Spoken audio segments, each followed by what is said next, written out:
Okay, there we go. Courtney's learning how to use a laptop on this episode of Live at the Hive, episode 25. I can't go. I can't make it work. Can't make it work. I'm showing my age. Okay. Are you trying to go back? I'm just trying to see it from the comment view, so I could. The comments will pop up down there, I think. Yeah. Okay. On tablet. Cool. Yep. They should pop up. I gave my iPad mini to my mom, so I was like, I got a desktop, I've got a laptop, I don't need another third computer, and my phone. Yeah. On the leading edge of digital technology.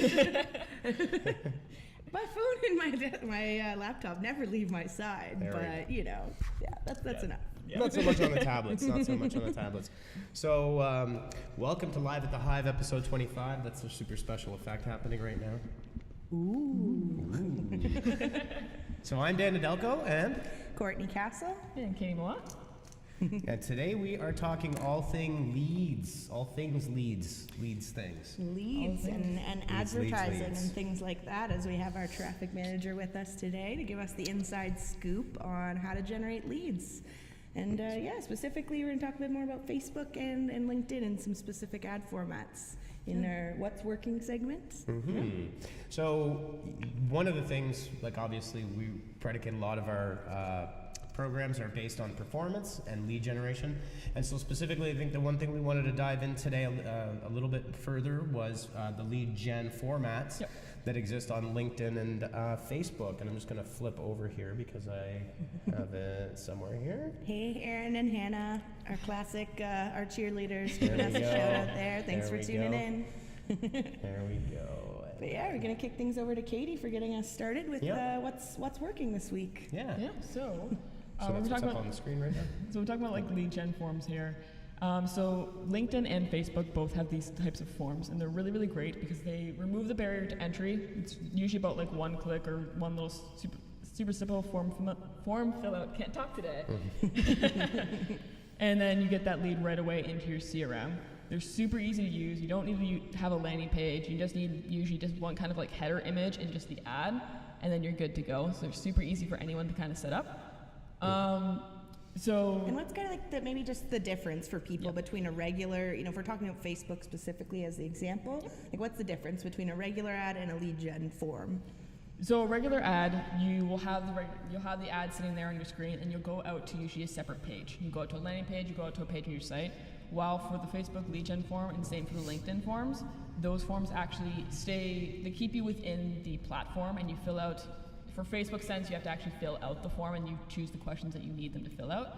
For LinkedIn, it actually kind of auto-fills it for you and fills out all of their relevant information. The one awesome thing about LinkedIn is the fact that people usually keep their stuff up to date. It makes it even easier for people to fill out those forms and less barrier to entry. But it's super easy to just get people into your CRM, into, say, contests or any kind of option that you're trying to get them to fill out or fill out for an asset. Just trying to make it as easy as possible for people. Yeah, I think one of the big things that we talk a lot about and that you see with all digital marketing campaigns is the more you can reduce the friction to getting that lead, and then also the quality of that lead. So the nice thing with Facebook and with LinkedIn is you typically have very well qualified information. People will keep up their LinkedIn profiles. They use it to communicate. So you know that you're getting a good quality of lead. And sometimes, the harsh reality is you'll get, on landing pages, you'll get, dummy emails that people will sometimes use. You'll get, non-business emails, which can always be a challenge if you're doing B2B. So you get that high quality lead, which is really great. And what you'll be able to see just on the example, so the lead gen forms on LinkedIn are a little bit different than Facebook. That's what Katie was just saying. You can see there that in their example, you can add as many different fields as you might want. So especially on B2B, it's really fantastic.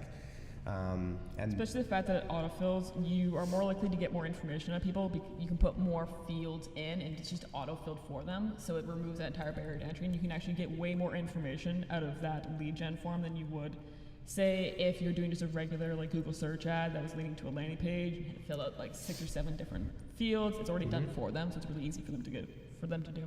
Yeah, totally. For sure. The other thing too is that on Facebook, it's actually just one click and a confirmation. So with Facebook, all that you get is you get the email, and you get I believe you get the first and last name. No, you get. You can actually choose to make custom fields as well. Right. They don't usually recommend that as much because they can't autofill them. But it works either way. You can put kind of whatever you want in there. Yeah, I think the other thing that's pretty important too is that how you target your leads, working in conjunction with the lead gen ad. So if you have a custom audience and create a lookalike, or a very highly targeted intent and affinity groups. So LinkedIn especially, for example, if you're in B2B and you're looking to chase a specific company, you can target individuals within that company at a certain level for your lead gen. I think the other thing we could talk about as well that's really important is what are you going to give them? What are you going to sign up for? Yeah, and that's the only kind of caveat that I would have to the LinkedIn lead gen ads and the Facebook format. It's a great format depending on like what your end goal for the user is. Like Katie mentioned earlier, like if you're running a Facebook like giveaway kind of a contest, that's perfect because there's not really much qualification needed on their side. They get what a giveaway is, they see the prize right up front, they enter their email, they're done. And it's really the key to like what Dan said earlier is friction. How much friction? How much are you asking of people? Like people are inherently lazy and they inherently want things to be as simple as possible. So if you have like a 10-step process to get a free guide or to enter a contest, like what is the likelihood that person's just going to close the window? Yeah. So. And when you're talking about B2B, I think you want to give away something of high value to that individual to incite them to act. That's a really important part of that process. So really think about the content you're trying to give them and make it valuable to those individuals that you're targeting highly. So if you know you're targeting people in finance, create content that's going to be of value to them to incite them because you've got that targeting so you'll know more specifically, right? Yeah, for sure. Yeah. Hey Paige, thanks for tuning in from D2L. Hey Paige, come on over. Start knocking on the door. Yeah, Can have a drop in. You got to come and do a little cameo on the live. There we go. We'll give you a beer or something. Yeah, there we go. Tim Quack. What's up, Tim? Tim, Furiously Tim, my old buddy. We used to street race on, it was a long time ago. We went on a pub crawl one time many years ago in Vancouver, and about, I don't know, halfway through, we had a barefooted street race through, where was that, Tim? I can't remember. Okay, I was thinking like cars, and I'm No, like, no, what's this okay, I was Fast and the thinking Furious yes. life? a foot street race through, I can't remember where we were. We was at some seedy pub. Good, some street. classy, very classy establishment. Super classy. The other thing about Facebook lead gen ads to keep in mind as well is you can deliver those via in-mail to specific individuals as well. So that can be a really nice way to generate that new lead. So if you're trying to get to more people in the same company. Sorry, Tim said he whooped you. I had bare feet. You didn't whoop me. I'm gonna start saying stuff. This is gonna turn into it was on Canada Day, and we also in Gastown. That's right. I think I stepped on like a used needle or something. Yeah, well, it wasn't the nicest part of town. All right. Vancouver. All right. We also sang "You've Lost That Love and Feeling," Tim, if you remember that. I have that video. We'll post the link. We did it Top Gun styles. Top Gun styles. Good stuff. All right, so getting right back on track to professional B2B lead generation here. So yeah, using InMail, you can target individuals at a company or at a certain job level, whether you're looking for a director of marketing, a CMO, a CFO, it doesn't really matter. But you can also use it properly to generate qualified leads. And the best thing about these lead gen ads is there's just a one-to-one cause and effect. They're very, very effective because you're going to have clients. We know we have clients, and it's all about the leads. I need more leads. I want better leads. I need more qualified leads. I need to fill my pipeline. This achieves those goals. So Yeah, and if you have never tested out the format, but you are running ads on LinkedIn and Facebook, definitely suggest a pilot test is what we call it. So if you are currently seeing success with, just a regular display ad or a search ad type, don't abandon it. Just take a little test.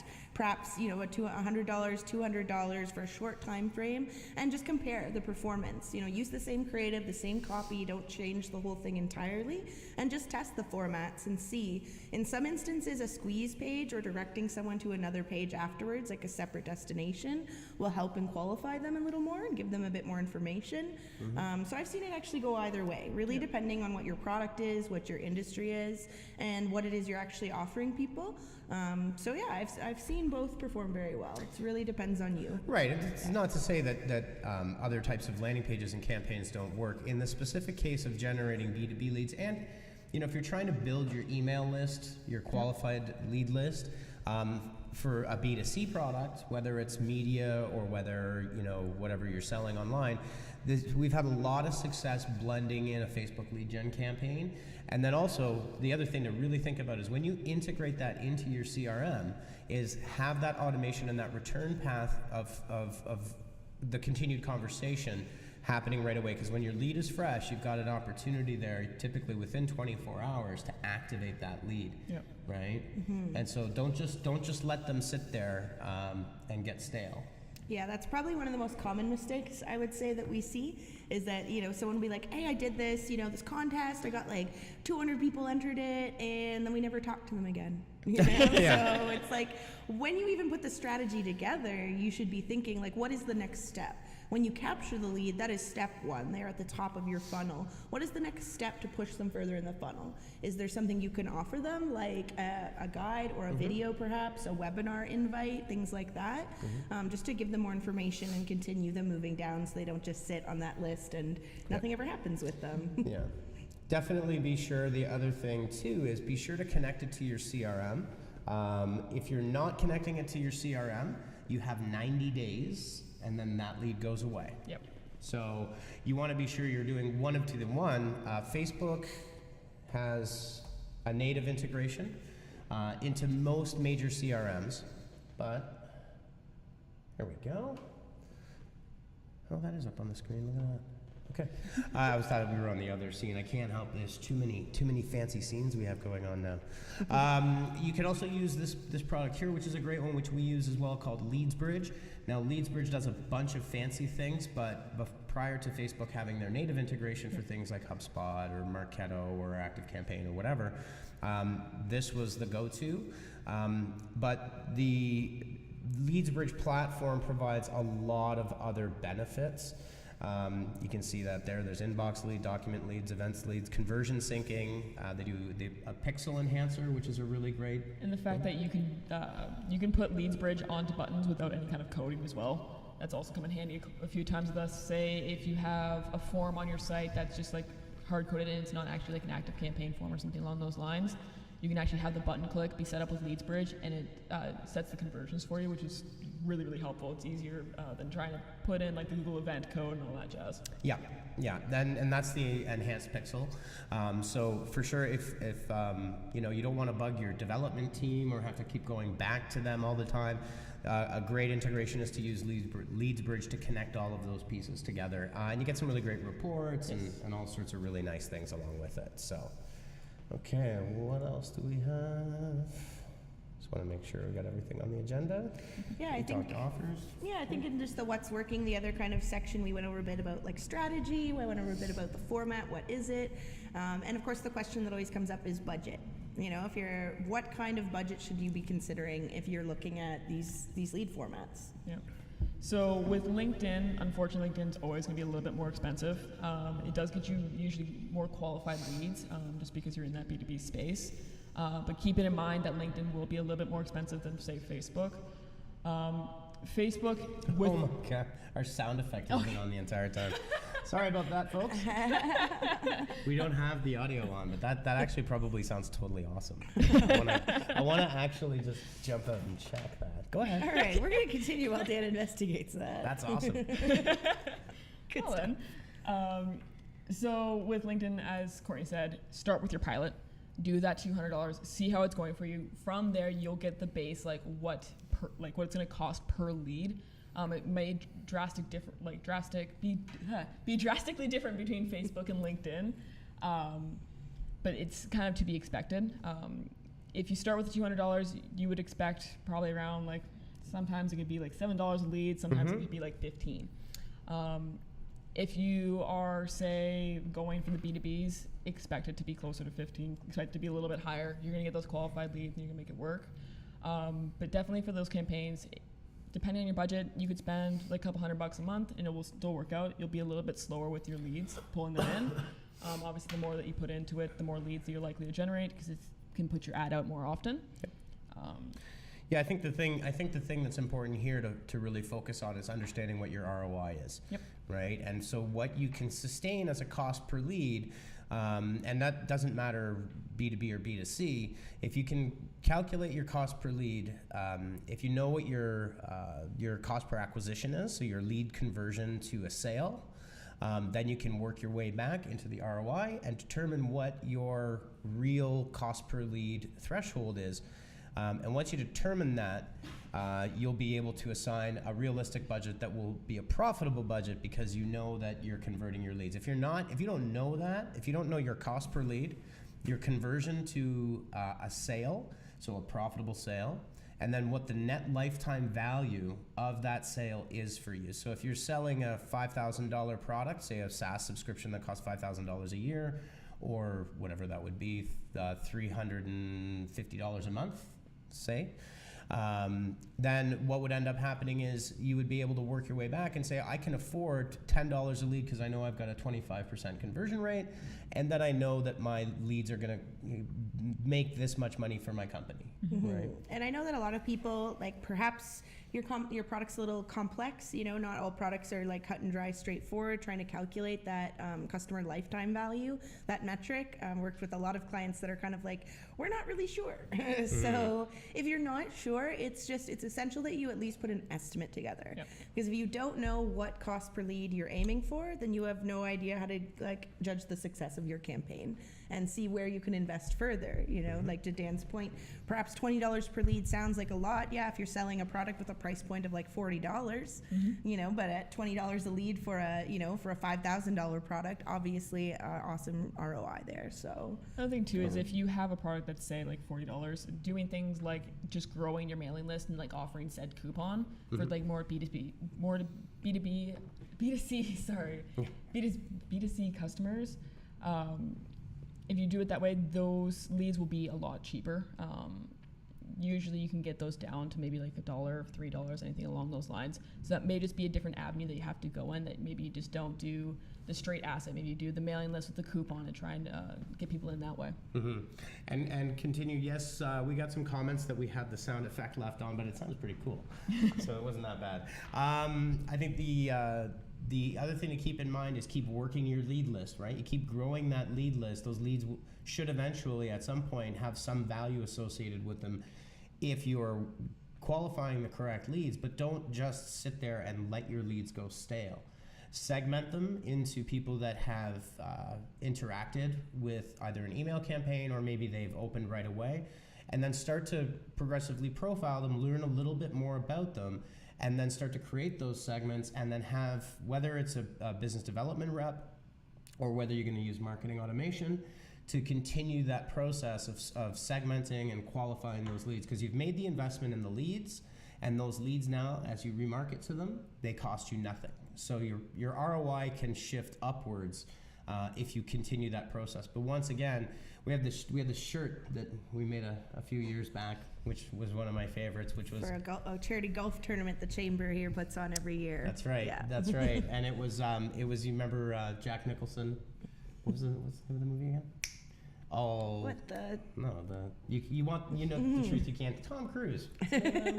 Tom Cruise. That one. I know what you're saying. I was going to say All the President's Men, but that's not right. Anyways, my brain's not working. I'll explain why later.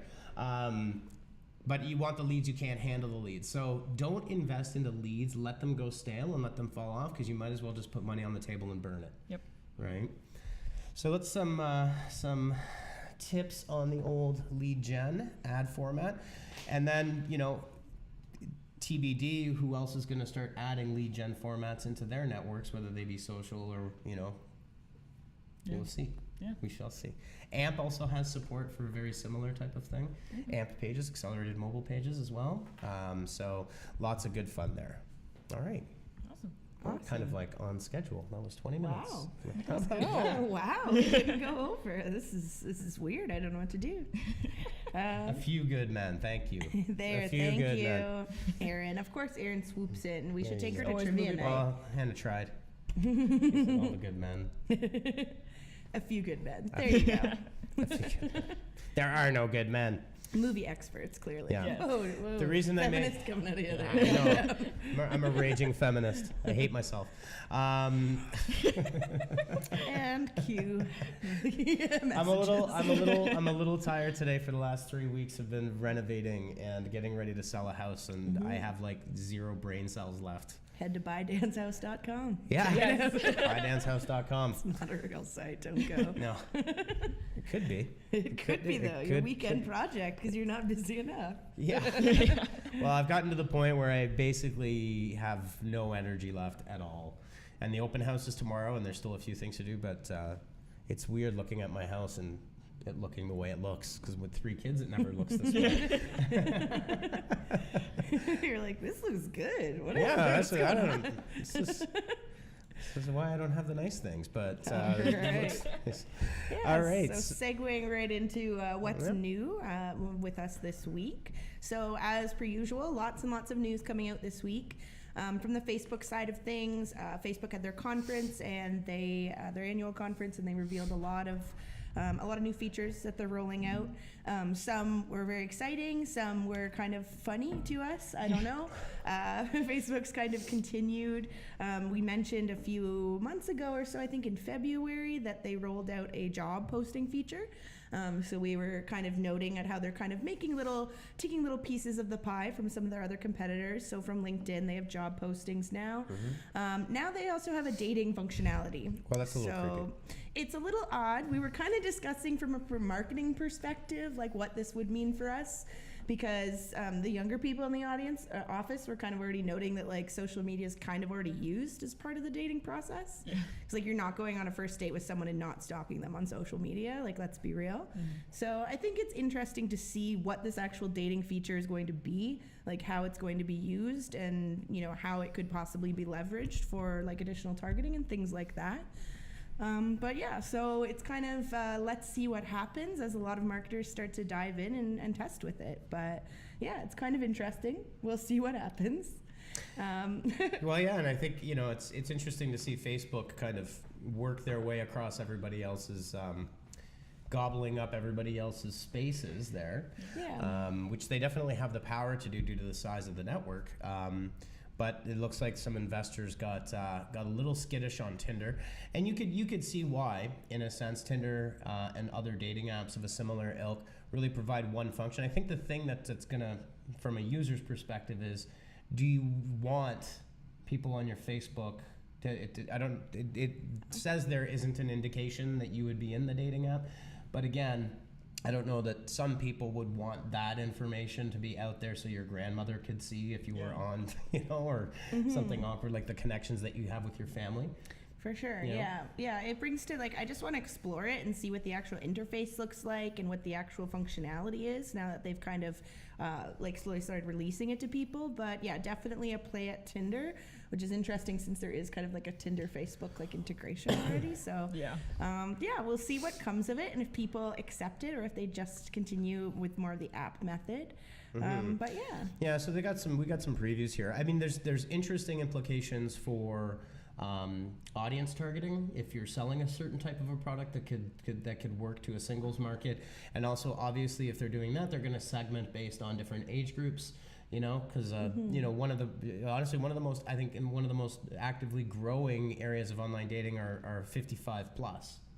Right, which is actually mirroring the fastest growing audience on Facebook as well. So it kind of makes sense a bit in that way. So it's interesting for sure.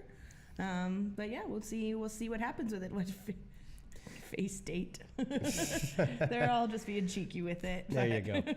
I think the other thing that's pretty important is Facebook Messenger embargo has been lifted. Yeah. And that was in heavy response to some of the stuff that was happening at the U.S. Congress. If you were using like a chatbot at all, or if you through Messenger marketing, if you're on any pages on their Messenger lists and things like that and receive messages from them, that can be done through like third-party chatbot tools. And yeah, upon all the drama being unleashed on them this year, they kind of clamped that down. So people who did already have an existing chatbot could still have it and use it, but no one knew. So it's been about, I don't know, a month or so, a little while, maybe a little longer, and they've lifted it so people can now access it and they can start leveraging it. We use a tool we enjoy called ManyChat. It's a chatbot tool we've used to great success before. Also just another lead generation method, just another way to communicate with your audience, especially like your VIP social media audience, people who are often visiting your page, and just making sure that they're seeing the announcements, because often only about 30% of what you post on Facebook is seen by your audience, like people who follow your page, is about the ratio. But if you actually messaged them because they're on your Messenger list, that gets right into their notifications. They have a direct link to it. So it's really kind of, I almost say it's the equivalent of like stories kind of in the visibility, and that just gets a bit more visibility than a regular post. So yeah, for sure. I mean, there are so many different ways that people tend to communicate. For example, we use abandoned cart platform called Carts Guru, and it has Messenger, basically SMS, but SMS is kind of an anomaly now because it's not short at all. But over the past, say, 18 to 24 months, the success rate has been through the messaging apps rather than the email. Email can get clustered, and it'll get clustered into a promotions tab if you're using Gmail for the web, or it'll go into spam, or people will see it and they just have 500 emails that they got that day. So you get kind of shoved aside. It's just another touch point that, used intelligently, you can really connect with somebody directly and immediately. So the one great example that I really love with Facebook Messenger is online shopping.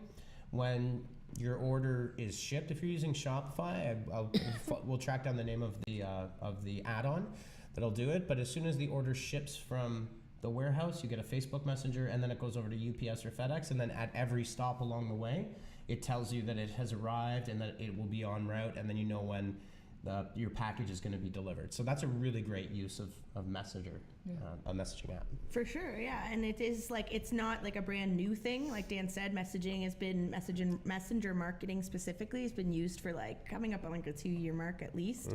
But yeah, I've seen some stats go around like 10% higher open rates on Messenger than on email.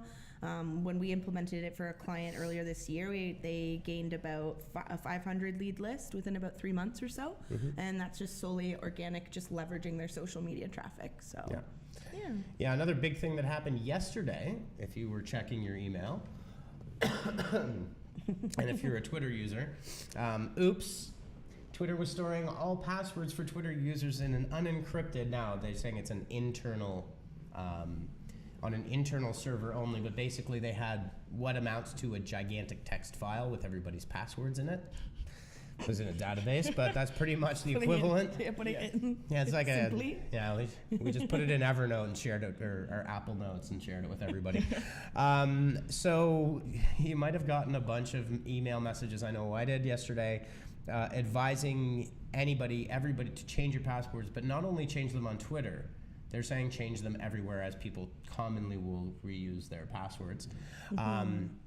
They stated in the email as well that they don't believe it has been compromised, which means it'll be compromised within minutes of them saying it, because that's how the world works.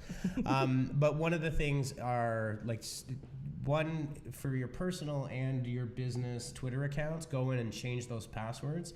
And the easy way to mitigate this is to enable two-factor authentication. Even if someone had your password, it wouldn't matter, because they can't, if you have your hardware connected to your two-factor authentication, you'll get that 6-digit code every time, and they can't get in. So you should still change your password, but if you enable two-factor authentication, then you're not going to have that issue at all. Yeah, Andrew's joined us just saying he's a little surprised. A company of that size, like a household name, is storing it that way. And I think that's kind of that's why it's newsworthy, right? It's like, what? Yeah, they didn't hash it, they didn't encrypt, they didn't do anything. It was just sitting there in plain text, which is, for anybody in the world of software, that's kind of, I don't know, that's the first thing you learn never to do. He's giving us the inside scoop. Andrew, they need your help over at Twitter. Yeah, Andrew. WhatsApp is taken care of. You got it. They're good. So apparently, though, according to the email, it was on an internal server. It was some sort of a backup, which who knows, right?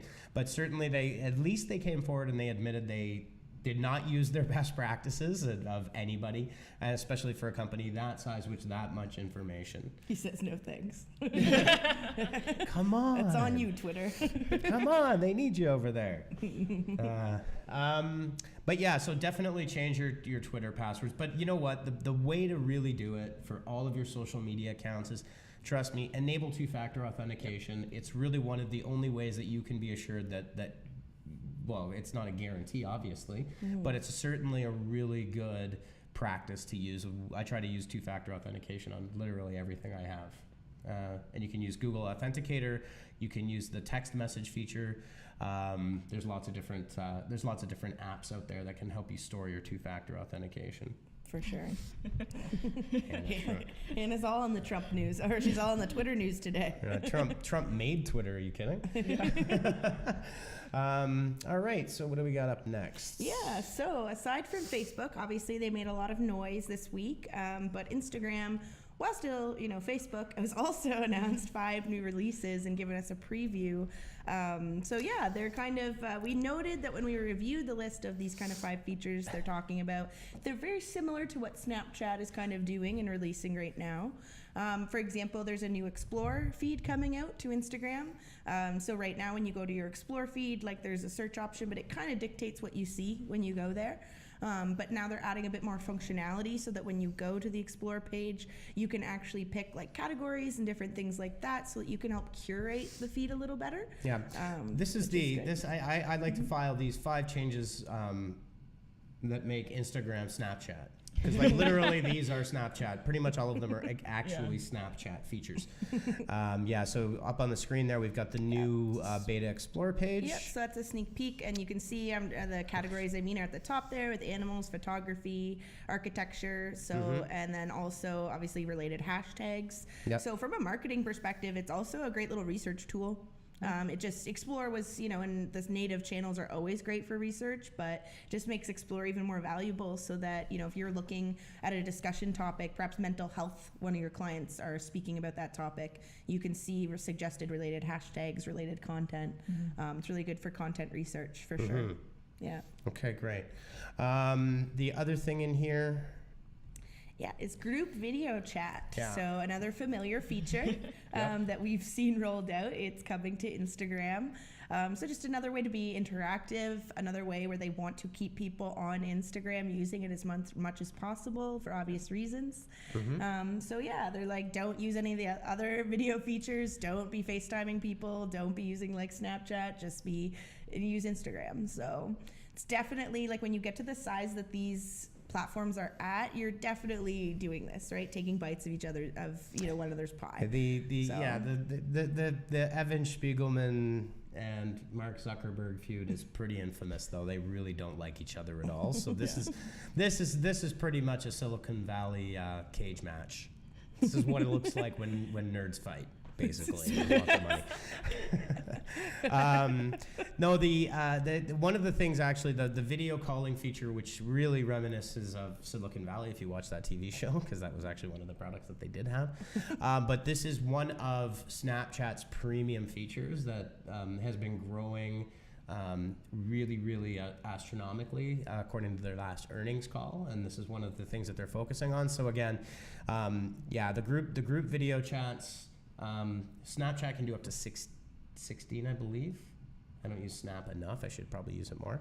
But yeah, it's going to be interesting to see how the battle goes, because it just kind of continues Get forever. snapping. You're going to have to get on there so you can stalk your kids when they start using Snapchat and stuff like that.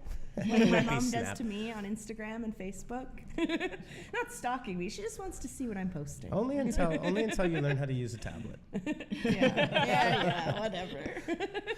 All right, so the next big piece of news this week was Microsoft launching the MSAN, the Microsoft Audience Network. Yeah, very exciting. And I don't know, I guess perhaps I just out of the loop. I was just a little surprised this wasn't something they already had. I don't know what you guys feel, or how you guys feel about that. Well, it's not that they don't have remarketing and retargeting. So this audience group, so it's one of these things, I think, that people for some reason don't think that Microsoft has reach. But they have this incredible reach, and being in the Microsoft the Audience Network, it's interesting because Skype, LinkedIn, every Windows 10 desktop, which also now includes Xbox One because they're integrated. What else is in here? There it is. Oh, Office 365. Yeah. Office 365 subscribers and Outlook.com users, which are also Hotmail users, still tons of them. This audience network will allow you to get into those touch points using AI and machine learning. Yeah, it's kind of funny when people giggle a little when we talk about Bing advertising, because they're like, do people use Bing? And it's like, there's over like 500,000 advertisers on Bing, and it is still one of the largest search engines in the world. So it's we've used it quite successfully for campaigning before, so it's kind of it's not something to be disregarded, definitely, just because it's not Google, but also keeping in mind that a lot of corporate users will use Windows desktops and they will use Windows services. Yeah, it's usually a different audience to Google. Like, you won't usually find like the millennials in Bing unless they were using it at work. But you will find, like, say, like over 30s or people that are there for work. You'll find that kind of audience there. So it's easier to sometimes even target down that way as well. Skype advertising is always an interesting option. Lots and lots and lots of users there.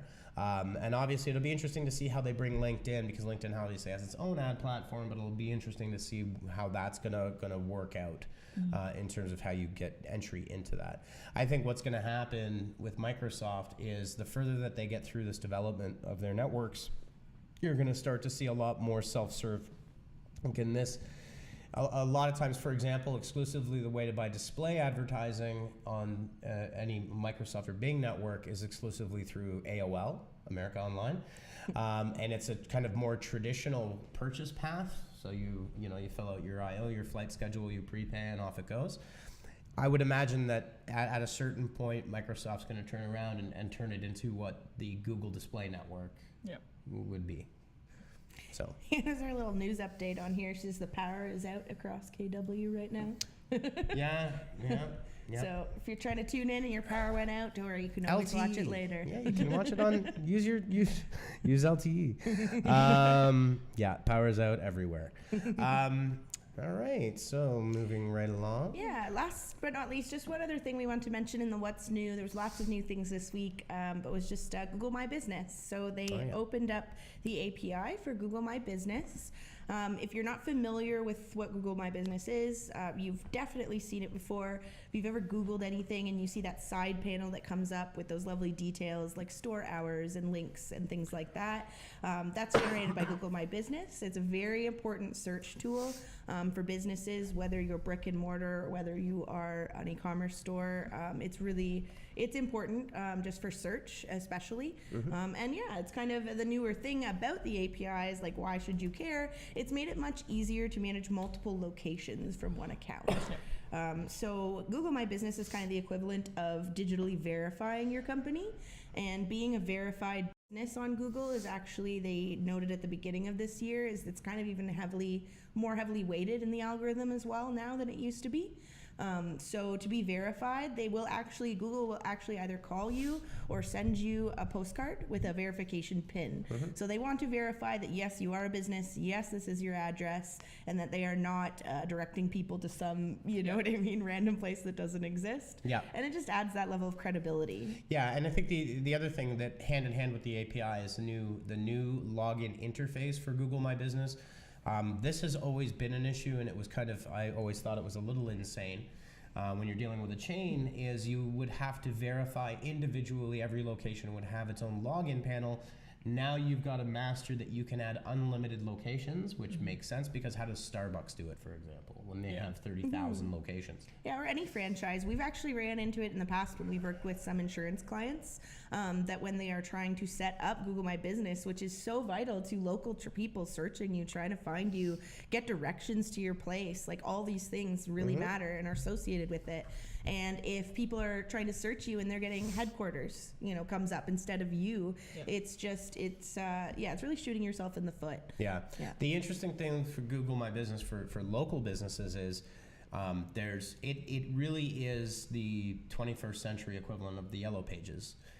People search they search on their phone, and then there's the immediacy of being able to dial your business, to be able to get a coupon, to be able to perform all sorts of different functions, check your store hours, take a 3D virtual tour. They have the 360 videos if you've got a restaurant. Anything along those lines. And according to Google, their mobile search for Google My Business is growing, 50% year over year, which is faster than any other area in their mobile stable. So and you can also make posts as well. Yep. Yeah, something that we have been experimenting with quite a bit over the last 6 months or so. And Google My Business also sends you a lovely little report at the end of each month automatically that tells you, what is your traffic in terms of like how many people searched directions to your location. How many times did people search you or look at your posts or your images as well, to Dan's point. When you add physical images, it's all about the credibility. Reviews are also part of it and a very important part of it. Just imagine that it adds that credibility, that you are a real business, you are established, you're a real place. You're not some like person working out of a basement somewhere. Maybe you are, I don't know, but it's all about credibility really from an SEO perspective and really just from a reputation perspective as well. Yeah, exactly. So, I think one of the things that we talk about a lot is the first thing that you should be doing with a local business, and there's no magic at all. There's no SEO, you don't have to have any special knowledge. It's a really friendly interface, and it has a ton of features. And it's something that literally anybody can do. You can have 0% technical knowledge, and it will walk you through. The other thing that's interesting with Google My Business, if you don't have a professional website, there is a page builder in the Google My Business panel that will allow you to create using a template. So at the very minimum, you would have kind of a one-page landing page for your business. And again, it's very simple to set up. It can look good. It's also an accelerated an AMP page, so it delivers very, very quickly. And so, if you're a contractor and you're not, technically minded and you don't want to invest in that, you can at the very least have your presence on Google My Business with your one-page landing page, and you'll generate business from it. For sure. Cool. Yeah. Cool. Well, I think that's the wrap. I also just got another email from Twitter, so let's have a look here. Live Twitter announcement. Twitter announcement. Literally just an update on your account security. Hot off the keyboard coming in. Okay, here we go. When you set a password for your Twitter account, we use technology that masks it so no one at the company can see it, except we didn't. We recently identified a bug that stored passwords unmasked in an internal log. We have fixed the bug, and our investigation shows no indication of breach or misuse by anyone. Out of an abundance of caution, we ask that you consider changing your password on all services where you've used this password. You can change your Twitter password anytime by going to the password setting page. About the bug. We have masked passwords through a process called hashing. Huh? Andrew called it. Using a function known as bcrypt, which replaces the actual password with a random set of numbers and letters that are stored in Twitter's system. This allows our systems to validate your account credentials without revealing your password. This is an industry standard, which again, we did not do. Just joking. Due to a bug, passwords were written to an internal log before completing the hashing process. Stop writing it to the logs, developers, which is actually a common thing in a debug state when you're debugging. We found this error ourselves, removed the passwords, and are implementing plans to prevent this bug from happening again. So there you go. We're very sorry this happened. We recognize and appreciate the trust you place in us and are committed to earning that trust every day. At the very least, okay, there we go. Yeah. At the very least, they came out and proactively did it. Unlike Equifax, who waited 1.5 years before telling, 120 million Americans. Yeah, we'll give them credit for, in terms of crisis management, I would give them a good grade. You know, they're not shying away from it. They're being upfront. They have already, theoretically, they've already solved the bug or the issue. And they're really doing, you know, taking the proper steps from a marketing communication perspective and really from a PR perspective is own the story. You know, like if something like this happens, you know, shit happens from time to time. You would hope that it wouldn't, but and that's, you know, that is what crisis management is all about. So we just had a crisis at our King Street office. Apparently the awning was ripped off we were having these vicious winds. Yeah. Our staff is now trapped inside the office because there's an awning blocking the door. Yeah. There's no power in there. Yeah. Apparently one of the guys from the other office that is in the building tried to grab it and almost flew away. I don't know if you can see that, but it's looking pretty nasty. That's a front door. I don't know. That's the awning that usually sits above the front door. So yeah, we had this ripping just crazy. I went downstairs about an hour ago, and it was like literally everything was horizontal. Like the rain was coming down horizontally. So there we go. Excellent. I'm sure my house that I'm trying to sell probably has a hole in its roof now, which is awesome. Anyways, stuff. That's it for Live at the Hive today. 47 minutes, pretty good. So have a great weekend, everyone, and we will see you next week. All right. Bye, guys. Have a